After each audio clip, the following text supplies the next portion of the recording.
It's been a slow start to winter in many areas of the state, but big game herds in many areas around Wyoming are now settling in on lower elevation winter ranges where there usually is less snow.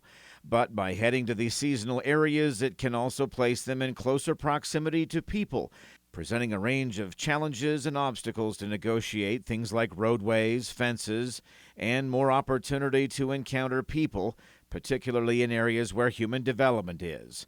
The Wyoming Game and Fish Department reminds the public that shedhorn and antler gathering or unnecessary disturbances of big game animals is prohibited on most public lands west of the Continental Divide between January 1st and April 30th. One exception is public lands in the Great Divide Basin of southern Wyoming and some land west of Laramie. During the winter, animals like deer, elk, antelope, and moose use up body fats and reserves trying to survive when there's typically reduced browse available on winter ranges.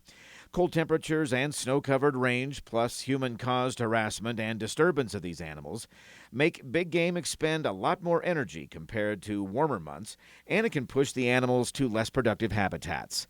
Winter conditions change quickly in Wyoming, so the better these animals conserve their fat reserves, the better chance they can make it to late April and May, when severe weather begins to lessen its grip.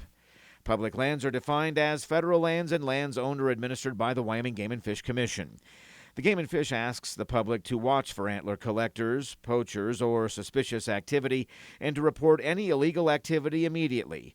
A lot of people use the department's Stop Poaching hotline. Wyoming winters are always unpredictable. We could have severe weather like last winter, or things could be relatively mild all the way until spring. Regardless, giving these animals some space as they get through the next few months helps a lot towards preserving the resource. This is Ray Hageman with the Wyoming Game and Fish Department.